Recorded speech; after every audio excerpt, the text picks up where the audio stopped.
What is up, guys? Welcome to this year in wrestling 2020 review. A hell of a year. Ups, downs, lots of ups, lots of downs. One of the most interesting years probably in wrestling history. I think that's safe to say. Well, yeah. Let's be honest. It's still going to be like it next year. Yeah, 2021. This year now. 2021 is going to continue in the same vein for quite some time. Let's be honest. We all want fans. Well, it ain't going to happen just yet, is it? Yeah. Calm your roll a little bit. But if you're new here, please like and subscribe to us here on this channel. It means a lot to try and grow it over the next over the year 2021. We've done quite well in 2020, and we want to keep it moving. Good. Head over and follow us on Twitter at SCW_podcast, where we follow along live with all the pay-per-views and Raw, SmackDown, AEW, NXT, all wrestling news as and when it breaks. Wrestle Kingdom as well tomorrow. I'll be covering that at 7 a.m. my time. It is, yeah, it is. But yeah, please like and subscribe. I ain't paying for it, but I know a way of watching it. We're gonna go through our highlights of the year. Positive. We're not going to do our worst moments. So we're just sticking to best moments this year. So worst moment. I went back to work. yeah, being unfurloughed. But look, let's start at the bottom and make our way up. So, best pay-per-view of the year. We came to the decision that Double or Nothing, AEW Double or Nothing. Yes, had some good matches. Had some killer matches, yeah. There's one match on it that I feel it should be one of the matches of the year. So yeah, MJF Jungle Boy was an unexpected highlight. They fucking killed it. They did. Show. It's not the sort of match which MJF usually works, and yet he really killed it. It's also though a pay-per-view where they got a bit of heat for though when it comes to the drowning of Matt Hardy. Yes. It was also bad timing on that bit for what happened to Shaq. Yes, it was just a matter of, was it like a week or so after? I think it was in a few days, something like that. It wasn't too much time in that. Yeah. But the problem is, while I watched it, I didn't think I didn't think of it at all. It was a comedy bit of something completely different. And let's be honest, we all saw the outpouring of love and support of Shaq Gaspar. There's not a single wrestler in that locker room who would have done that maliciously, you know. It's ludicrous. But yeah, other than that slight little thing, Stadium Stampede, I think, went down a treat. People loved it, or they hated it. You know, there was no in between, same as most of these sort of matches. John Moxley and Brody Lee was the in-ring main event for the AEW World Heavyweight Championship, which was a great match, a hard match. You know, they beat the living crap out of each other. Well, let's be honest, that's sort of they kind of both do that. Yeah. And because I don't think Cody Rhodes was ready for Brody Lee and his hard hitting. No, exactly. Yeah. John Moxley was a little bit more prepared. That's because those guys have been wrestling one another for about 12, 15 years, sort of. Yeah. You forget how long they were both in AEW, and before that, they were on the under part of it. Yeah. And this pay-per-view was when Lance Archer really, I think that was when he made his debut. It was his first big moment, right? I can't probably remember, if I'm honest. It was against Cody Rhodes, because that was how he debuted. Yeah, that's where he didn't debut against that, but they built it up ready for him, because that's when, was that with the TNT Championship? Yes, it was. Yeah, it was the tournament. Yeah. So yeah, it was his first it's where he'd gone through one, Yeah, so this was like the culmination of his debut when he'd come out against him and Jake Roberts, come out against Cody, built towards this. Which nothing ever came properly from that storyline. No, they built it so well with what Jake was saying to have the one match, and then nothing really came from that rivalry. Yeah, which is a shame. But yeah, wanted to take Cody's part of the pie. Nothing seemed to come from it. I was expecting big things. Yeah, I think there was lots of pay-per-views this year which really did deliver. I mean, like the AEW Revolution pay-per-view did well. AEW tends to deliver quite well on pay-per-views. I think that's quite constant. They deliver quite well on wrestling in general. Oh yeah. But I mean, yeah, because they usually make that every match on a card means something, and they do something. there's a few issues that I have normally with one, maybe how they might book certain parts of their show. Oh yeah, yeah. Bit of their booking and part of their storytelling. But of course, everything actually on a pay-per-view will have had even some kind of a story. The biggest issue that WWE, especially not just this year, but for the last couple of years, has been they don't even announce the matches until essentially they happen. Right? How often that happens. Let's be honest. This year, you're lucky if you. I've actually quite liked WWE's pay-per-views because you're not getting like more than sort of 2.5 to 3 hours of a pay-per-view. Yeah, I agree. That's like it's made them so much more. Apart from WrestleMania, which went on for 2 days, but yeah. Do you know what? As well, I really enjoyed WrestleMania this year, but I think the only reason that to me isn't for me, there was a few high spots and the low spots in that one. Yeah, I think the problem is like to me, the only reason it's not up there is because it was without fans. It was just completely that sort of thing. There was just some spots in it. It's like some people really, potentially that could have been John Cena's last match. Well, that's John Cena's last match. Then fucking hell, you just ruined one of your best ever guys. There is zero chance, zero chance that is Cena's last match. She did fuck all in it. Yeah, it's zero chance. Like, come on, he's still fit and healthy. He ain't retiring anytime soon. He's just. He's still fit and healthy. He's busy being a film man. He's too busy with his long hair now. Yeah, I think Mania had a lot of. I mean, I think the Boneyard match as well sort of set a standard for that type of match throughout the year, and I think. No offense, I think you got given through WrestleMania for cinematic match the Boneyard standard to then. Whatever the fuck Bray Wyatt's one was, which was the lowest part of the stand. Yeah. And then, as we said, that Double or Nothing Stadium Stampede takes it and runs with it as well, blends sort of the traditional match with a... I think the problem they had with Stampede was there was just so many bodies and so much stuff happening around in areas. The best thing I just loved through the whole thing of that was basically once again my favourite person to do with AEW, Hangman. Yeah. Hangman stuff. Because the fact that he was on his horse, went after someone, and then and chasing Sammy Guevara down with his with the golf cart. And then when Kenny goes up, and then they both have a drink. Kenny has his milk. Yeah, this is genius. But anyway, and then we have best story of 2020, which. You're really trying to make me do some editing here. And why am I getting fuck off? All right, see you later then. I'm sorry, I got an email pop up as well.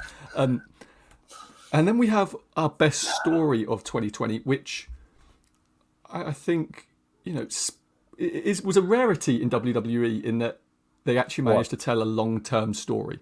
Well, yeah. It was. Let's be honest. This is, and it's the same with AEW. They can do AEW can do a long term story, but especially this year, it's the short term bits that you do in between. They're struggling with. I think unlike the MJF Cody thing. Yeah, that worked well. I think AEW have. I think you're exactly right, and I think AEW have an issue in going too long term. Well, it's not that they go too long term, but they have this they know how they want this end goal and they have a vision how to get there, but then they sort of, for me, lose how things start to go. The short, the week to week getting. Yeah, no, but I mean, in what they do is they do what New Japan does, which is what Tony Khan's booking philosophy is, which is they know where they want to be in 2-3 years time, and then they think, okay, well, we'll just plant a few seeds here, plant a few seeds there.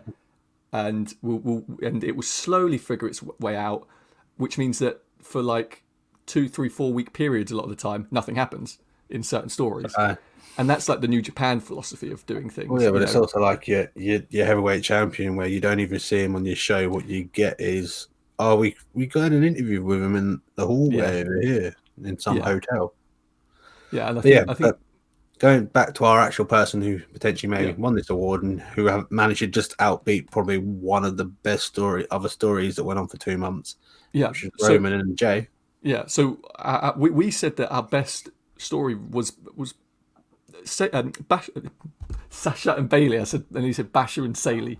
Sasha and Bayley, in the sense You're of right over there. It was in the sense of it wasn't even a single. It wasn't a single thing. right? It was just like It was 6, just how they 7 did it. months.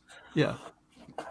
So it's the thing that I found funny, because it's the fact that even with announcers, especially after they got rid, when they go on now, oh well, Bayley couldn't win without Sasha. Well, Bayley won the belt without Sasha. Bayley kept the belt for a while until Sasha came back. Yeah, that's the only drawback of this story, is that they've kind of shit the bed on it since it ended. I think that what they didn't realize is how hot they had it more. Bayley was still, even losing the women's title was still the hottest thing she had, and they still reckon Sasha was bigger than what Bayley was. Yeah. Well, I mean, I think that's very telling in the fact that Sasha won their Slammy Award, right? So yeah, and because they clearly wanted to push with Sasha, which, but you the know, fair problem enough. is, I Sasha still was think great. people are following Bayley. I think people will be more happy to follow the story of Bayley and Bianca. Yeah. And I'm still kind of rooting for Camilla to win the women's championship, because she's proven how good she is on the mic, and she's improved fucking phenomenally in the ring. Yeah. And she's gotten rid of that fucking red outfit. Thank fuck. But anyway, yeah, Sasha and Bayley had but basically during the no fans era, they were the glue for really the entire shows. But I mean, I think we came on here week in, week out saying, well, the only good thing on the show was Sasha and Bayley. That's the thing. You had literally from each one, there was key things. You had they were a big part. You had Alexa and Nikki. And then you come to Raw, you had the Latino group. I got to say, they were the Latino group. They were fucking amazing. Let's be honest. Angel Garza I love the man. Yeah. They trampled his rose. They trampled the poor man's rose. They were really like the only thing that was constant, as well as like Zelina Vega's thing, as you say. But like they were really the only thing that was constant and kept strong throughout. You know, they kept them strong. I mean, a little part of me though was wondering if they were stealing this a little bit from the following year that ended beginning of this year, which is Cody and MJF, where you kept having the hints that there was going to be, and where I think they thought that's why they got Bayley to jump Sasha. Yeah. I mean, I think we were talking about it. Oh God, back in March, I think I was saying that they're obviously going the long term, and the assumption then was that it was going to be for Survivor Series, but they didn't go that quite so long. But the assumption was that they were going to keep it going to Survivor Series, or maybe even WrestleMania 2021. But thing is, they could have, if they kept the belt on Bayley, they could have kept that going, and it would have been one hell of a match for WrestleMania. Yeah, and do you know what the problem is? I think they could have fucked it up, and it could have now just been shit. Yeah, I mean, the thing is, they weren't doing anything groundbreaking with them. There was nothing new, you know. They were just entertaining. It was just standard stuff. So like, the format worked. They could have just continued it on for longer, because they were entertaining. And then the fact that they were great on the mic, basically going they were great in ring. They were great on the mic. They were great annoying Colburn fucking commentary, basically. Yeah. And the thing that I did like about them, though, when they were the women's tag team titles, they went to SmackDown, they went to Raw. And that other one that you were supposed to go to when you're a fucking women's tag team, the NXT shows. Yeah, and it's something which we've completely lost since they lost the tag titles, is that the champs show up here and there randomly, but there is no consistency ever. What? Last Christmas Day? Yeah. This is I think the first time I saw women's champions on SmackDown. Yeah, and that was only because it was pre-recorded. Yeah, that was only because it was pre-recorded. But yeah, and the thing is, like, as we say, that really was a staple of the beginning part of 2020. But then, like, and I like sort of runner-up, a runner-up, and who could easily have taken it as well, who dominated the second half of 2020 and may have been the best thing WWE has done in, I don't know, 10 years, you know, Roman and Jay. Well, the Roman and Jay actual story, the two bits where they did the story together, those two fighting one another, was freaking great.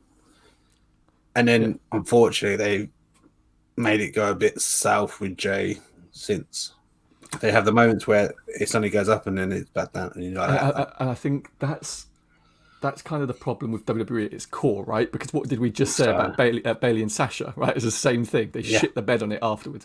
And it's like they managed to build Jey Uso, who, you know, I've always liked him, but I know he's always been like your boy sort of thing, like the Usos. Well, they both have been my boys. But like, they managed to make someone who, to all intents and purposes, was a tag star, but wasn't really like that an A+ Well, it's not player, even like they like that. to say. It's- But they made him really matter. Just doing nothing for most of the year because his brother was out injured. No, And but I'm then- not even talking about 2020. I'm talking about years and years and years. If 3 years ago, no one would have really thought that he was going to be a championship contender, world heavyweight championship contender. They've never ever Because ever you built didn't think that. Didn't think all the rest of us didn't think that. that. They've never ever built the Usos individually to mean anything. Whenever they were in singles matches, it was just to build a tag match. So they've never been anything, and yet they managed to turn that around in literally in the space of what, a month. They made you really genuinely believe that he could win. Paul Heyman do some decent creative. Yeah, because it was the Daniel Bryan story, right? That was really what it was. It was the underdog story, and it works if someone actually is believed to be the underdog. And with Jay, it worked to the point where, I think we spoke about it on the show. I was sitting there going, do you know if he beats Roman for the title, I wouldn't be mad at that. Of course not. Stay easy. It's great. But then now, whatever. He's once again he's. Yeah, but they also tell great rays on how Jey Uso lost. They made him look strong. It's like Hell in a Cell. He only said which is the weirdest Hell in a Cell match anyone's ever seen because it's an I Quit match. Yes, I Quit Hell in a Cell match. That was one of my favourite matches of the year. Yeah, but it's fucking weirdest fucking thing you ever seen in your lifetime. An I Quit Hell in a Cell match. You need to add more fucking harsh stipulations to this match already. And that was and the thing. The only way he can quit is because of his brother. And it's the only reason why he quit. And that was the thing, right? They kept him strong. They kept him strong in that. And yet, then what was it? The next week on Raw, they had him lose to Drew like that after they kept him strong for 2 months. It was, but that once again is WWE's booking throughout the year, really, in a nutshell. We then have our newcomer of the year, which was a pick which you've had and you felt very passionate about, which is Austin Theory. All year long, the man is gold. Yeah. But what I don't understand is why they gave him to Seth and not Randy. Yeah, if you go back and listen to our shows from probably, I don't know, February, March, April time. Yeah, just before WrestleMania thing where they brought him in. We were talking about this. We were saying that Randy was doing his Legend Killer bit, right? And that he would be perfect to be the protege to Legend Randy. And I think through that time as well, because that's at the same point where I watched an interview from Randy Orton where he's quite high on Austin because he went to the Performance Center and Austin came up to him and goes, I got to finish at the end, which for some reason on NXT's taking that away from him. Yes. And it's changed his finish, and I don't know why because it's a fucking great finisher. Yeah, I don't know. He goes, but it ends like the RKO. Is that okay? He's like that. No one anymore does that respect where they come and tell you about this anymore. That's a perfect. We've heard Austin moan about that, didn't we? So we had Austin say, John Cena came up to him and said, "Hey, I'm going to do that stunner. Do you mind?" And he said, "Yeah, sure." And that's the thing where he got a bit arsed with Kevin because when Kevin Owens didn't. Yeah, exactly. And that's. And the thing is, Austin Theory. I think Austin Theory has had a hell of a year. It's a sort of up and down road, but he's always been important. Yeah, he was shafted a little bit because of some false allegations made against him, which have been proven to be demonstrably false. But at the end of the day, you look at Matt Riddle; he's still on the main roster. Yeah, but that's what I mean. Like they took Austin Theory out of a pretty key role he was playing in those in the early no fans era with Seth, and he just disappeared, just completely disappeared. But I also think since then, better for him because not only didn't you get to hear him on the mic, and you're like, and he was just a lackey. Fair enough. He kept trying to prove himself. They did a story that was going on. I was like, where are we going with this? And then he quit, and I was like, when's he coming back? Yeah, and they put him with Johnny. So I think the best thing that's happened to him is genuinely being moved out. NXT this week proved the point where he should have been put with Randy. When they brought up saying that he's like the young Randy Orton attitude. Yes, of course, no shit. Why didn't we put him with Randy Orton? But hey, they can still go back to that. I mean, after Randy Orton set everybody else on fire and says, "I like you." Yeah, I like you. Come and be an arsonist with me. Well, I'm gonna go put nails through your skull instead. Yeah. Come murder with me. But other than that, we have our best match of the year, which, look, we've got basically two strands to this, right? In the sense of the most I've enjoyed a bell to bell action as such was the Boneyard match, without a shadow of a doubt. That was my most enjoyable match. This is the bit I do agree with putting it there, and I more allow you to have this one. But I do feel there was potentially maybe two in-ring matches that could have stole it from it. Yeah, I mean, but because it's technically Undertaker's last match, and they stole the story so well and shut the bed, because if they did more cinematic style matches with the Undertaker, could have gave him another 3 more years on his career. They could have run it for ages, but yeah, I think they told a wonderful story with Undertaker and AJ, like genuinely fantastic story, because they were planning on having just a traditional match in a ring at WrestleMania, and then circumstances, COVID hit, and everything changed. That's one of the few good things that came out of COVID. Yeah, so they went a completely different route. They brought back a version of the American Badass, the hybrid, the Trinity, as Undertaker's calling him. Well, I nickname him the hybrid, so... Yeah, like the Trinity, that's what Undertaker's calling, the difference between Mark Calloway, the American Badass, and the Dead Man. And we saw some real promos, from him. And then it spawned an awesome, documentary series, an Undertaker run. That to me was the most enjoyable thing to come out of the year of wrestling. But, to your point, in-ring match, obviously not.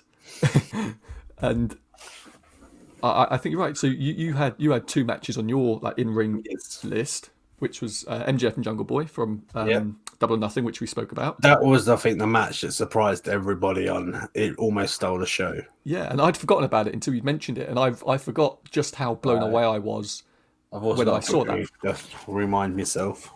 And I think you're... Oh, yeah, the other one, which I don't know how I can forget because they're having their rematch, which was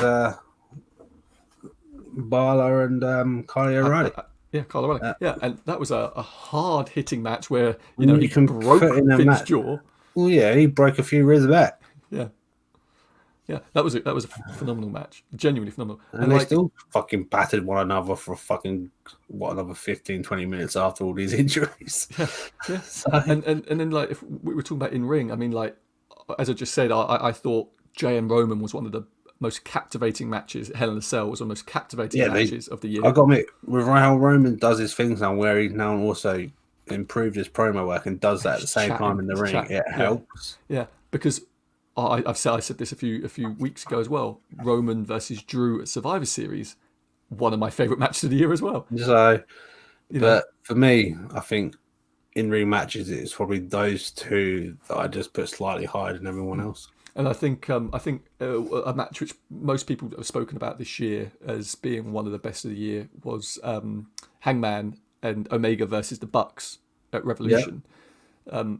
It's been rated as maybe the best tag team match of all time, in Dave Meltzer's opinion and certain other people's opinion. But it was a phenomenal match. Yeah, but I can't listen to Dave Meltzer when he says something. I don't actually assume the opposite. Yeah, that's what I tend to do as well. And then we have Mike Worker, and this is a weird one, right? Because I would have laid money go. How's it a weird one? He's no. the best person on the mic. No, because I'd have laid money going into this year that MJF was going to pick it up again as he did last year, but we had a debut, an unexpected debut. You've never seen this man before, did you? Until he popped up on AEW. I had. Yeah, I'd only seen odd bits of it, and this is what made it even so much better, was that we had an unexpected debut, a man who wasn't supposed to be on the show. Remember, he was just picked up randomly, which was Eddie Kingston. He was supposed to be a one-off, one and done, move on. Definitely 100% the best man on the mic. He made the person I'd love to go against, John Cena on the mic without a script.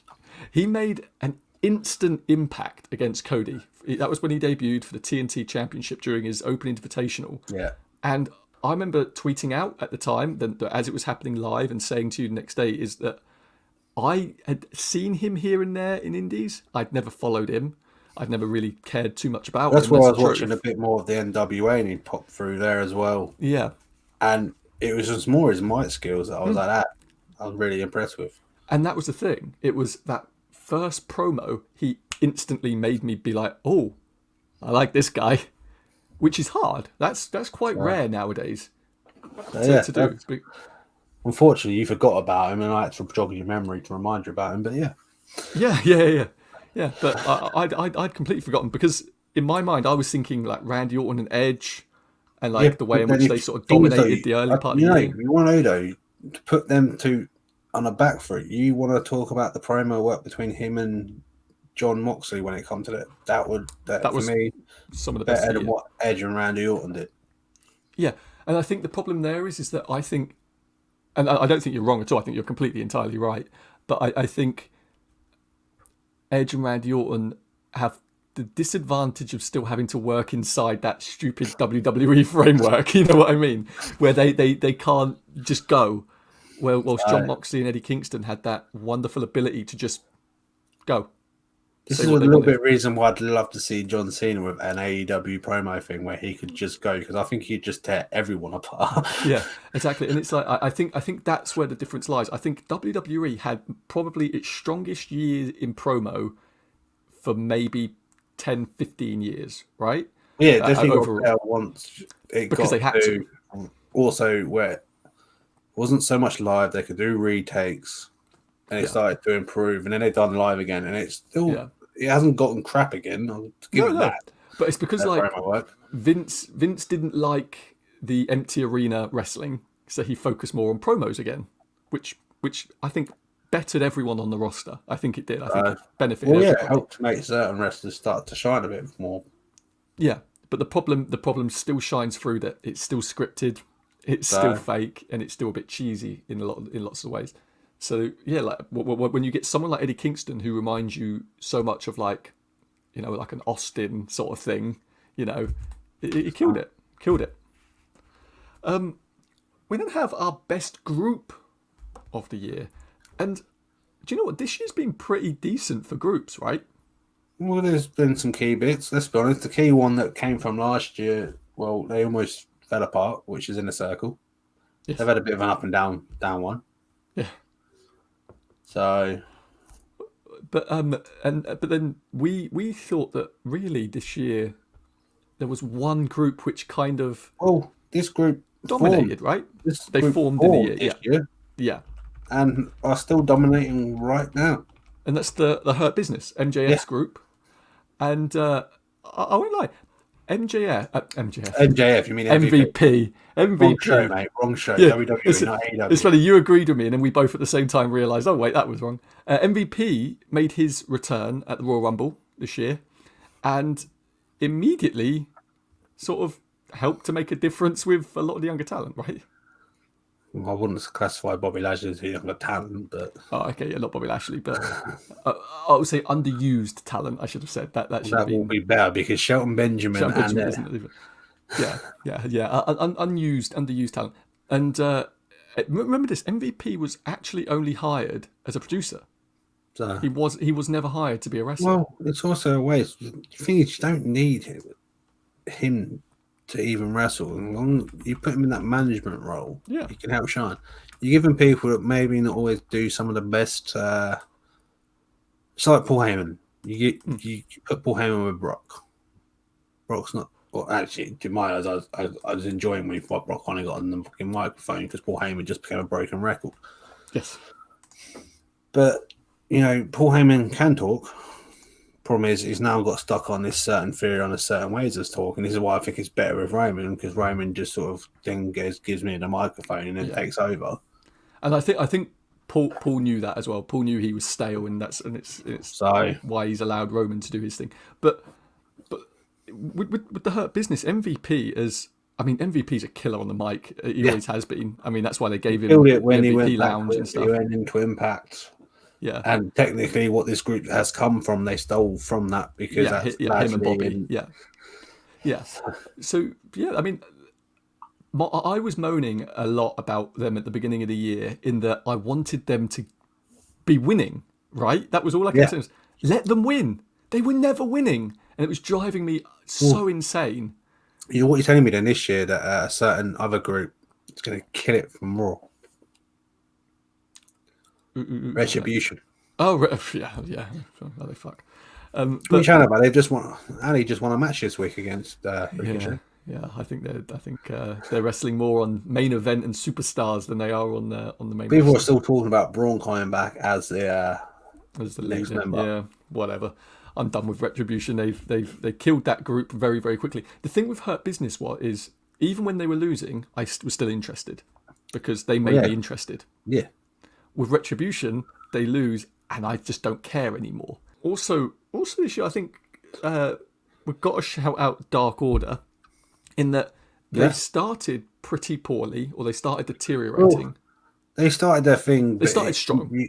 Then they had the weird TV show, you weren't quite sure, and then you had the thing we were all expecting Matt Hardy to show up. And then Brody Lee showed up, and there was genuinely a lot of reinvigoration into the Dark Order throughout the year. They made some big stars, like John Silver is a breakout star for AEW. John Silver just did his own thing, I'm pretty sure, just in the ring. I don't think anyone was expecting him to just do the stuff he was doing. Yeah, I mean, like they were pushing him, and Brody was pushing him heavily on BTE. He was mentoring him and all that, and they were really pushing John Silver.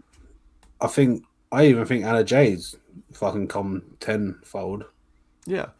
But I really think like the dark, and it's sad now because it's like I don't know what comes of the Dark Order now. I don't know because they were still going because where they've now all of them are sort of established themselves a bit more now. And like everyone's been saying, pretty much Dark Order was done. They weren't getting any airtime really. They were very rarely using them on TV before Brody showed up, and then they managed to make you learn their names very quickly. And actually care about it. John Silver is one of like the company's biggest guys right now. Like people are so high on him, And number 10, Is that why they're trying to rob him off on Hangman? Yeah, exactly. And they're obviously they're going to do something with Hangman now, but they're going to be an interesting. Hangman's going to take over charge, ain't he? Yeah. It's going to be an interesting group to watch, like in 2021. I think. I think it really is. Yeah. See how they move on from losing Brody. We then have our tag team of the year. This was a hard one because I think mainly because it's like AEW done so well on tag teams this year, and they put so much focus on tag teams, maybe too much at some points. Well, but the problem is it was hit and miss on the your top tag teams sort of thing. And then on the other hand, Hangman and Kenny, if they were still going as a tag team, probably still would have been the team to take the award again. And then on the other hand, you had WWE who just don't care at all about tag teams and throw together tag team matches willy-nilly. Well, yeah. They don't book stories really. I think genuinely the longest tag team story this year for WWE was the Viking Raiders and the Street Profits. See? Just why Street Profits should win it because they've been such a big name. Problem is though, if you look at their matches, they lose the matches like 50% of the matches. Half the time when you actually had the Viking Raiders and the Street Profits, there was never technically a wrestling match. No, I know. That's what I'm saying. Is like that's the whole point, right? Is that was WWE's strongest thing. Because that was that point when they were about to consider doing a wrestling match, you then had the Ninjas arrive. Yeah. So WWE's just never really focused on them at all. And then when they do, it's like they win 1 week, they lose the next. They win 1 week, they lose the next. And that's their tag team MO, and it has been for years, unfortunately. Although they have had some very good tag teams. Street Profits have been a very good tag team for them this year. The Artist Collective have been. New Day have been, as New Day have been for years now. But they are good. But none of them get booked or positioned strongly at all. And that's WWE's tag team division, unfortunately. Whereas I think AEW put a lot more focus on FTR, the Bucks. AEW put too much fucking focus on tag team that you start to forget about your singles, and then completely forget about your women's division. And then remember, that's not really relevant. That's not really relevant to tag team of the year. But then that NWA winning division instead. Yeah, that's not really relevant to tag team of the year though. Like tag team of the year. I just need to get that off my chest. Tag team of the year, we've got really, I think the single tag team which made the biggest impact of the year was FTR making the switch. Because they arrived in their pickup. And they got stolen. Yeah, but then they were immediately in a top feud, and had consistently great matches throughout. Had a decent run with the belts to move on to finally the Bucks finally winning their first tag team belts in AEW.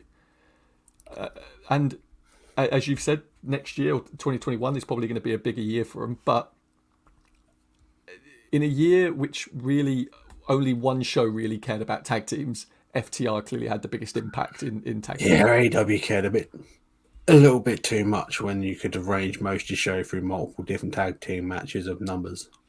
Yeah, but they did an awful lot. They did an awful lot of tag team matches, but also they actually cared about specific tag teams. They cared about FTR. You know, they really cared about. They gave them promo time. They built their characters. Well, the thing I'll give AEW, they do. They care about all their talent. The problem is they start to focus a bit too much on.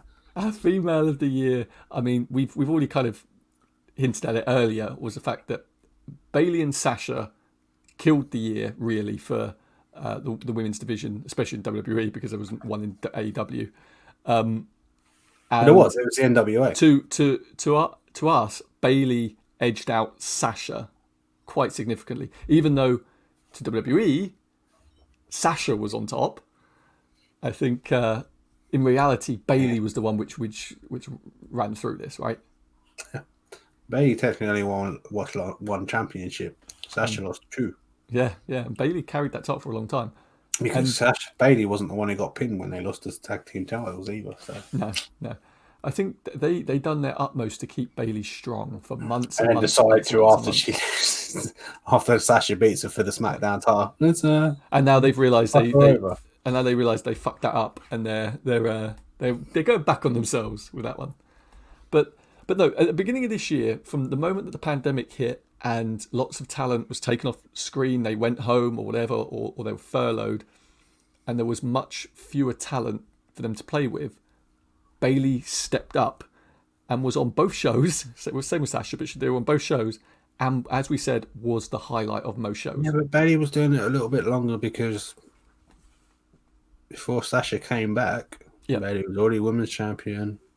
Yeah. She was fair enough. She was still the babyface one, and they were starting the gimmicky change how they were doing it. But yeah. And then to round off, we had our male wrestler of the year, which what we decided was probably Jon Moxley. Well, yeah, come on. He was consistently there, other than apart a very from short WWE, period when WWE trying to poison his wife and but he was consistently there, consistently booked very well, and had very, very consistently good matches. Every match he was in, him and Eddie Kingston, him and Brody Lee, he had a great match at MJF. But at the same time, I think people also forget he is also still a New Japan champion. Yeah, a New Japan champion that isn't ever going to defend that title by the sounds of it. Dave Meltz has reported that basically New Japan just have no issue with him not being there. They which is unusual for them. They usually strip titles pretty quickly, but they know the circumstances. Well, why not just bring whoever they want to come over and face and bring them over to America? Well, there's now all the quarantine issues. They now literally can't travel. Japan's peaking again. They don't know if Wrestle Kingdom tomorrow is even going to run with fans at this point, even though fans have bought tickets. Please tell me this year's Wrestle Kingdom is only one day. It's 2 days. It's 2 days. It's 2 days forever now going forward. But it's 2 shorter shows. But shorter shows. So you mean basically they're going to take an hour off of it? Yeah. I think Jon Moxley has he's also killed it in the promos, right? So they do lots of backstage things with Jon, a lot of backstage things with him actually, and he does extremely well. His stuff with Kenny, I think, is some of the highlight of the year to me in promos and stuff. Well, no, in promos it's him and Eddie. Yeah, I know, but I'm trying to think more recently of when they were chatting shit. Him and Kenny chatting shit backstage was genuinely really, really good stuff, leading into Kenny's winning of the title. You mean robbing the title, right? Robbing of the title. He asked for it to be a gentleman's agreement of let's keep it clean. And yeah, I'm really looking forward to see where they end up actually going with Moxley in 2021, because originally it was supposed to technically come back this week, but because of circumstances, should now be next week's show. I suppose will be the actual Jon Moxley return. Yeah. So, but I'm really interested to see where they go with him. You know, if they're going to wait till next week. Wait till next week, and you'll find out. If they're going to put him in like the TNT title picture, try and build that back up, or what. But I'm interested to see what they do with him in 2021. Fucking Sting's too busy in that one right now. Because why do they need John Moxley? The only problem with Moxley 2021 is that he's already hit the height. So now where do they go with him? And that worries me a little bit with him. Smashing Kenny Omega's skull with around the fucking country. Nice. But anyway, let us know in the comments who your best wrestler of the year is, your favourite match, your highlights of the year, and we'll see you next time. Please head over and follow us on Twitter at SEW_podcast. Like and subscribe to us here. Follow us on Facebook and all that good stuff. And we'll see you reviewing the year 2021. Well.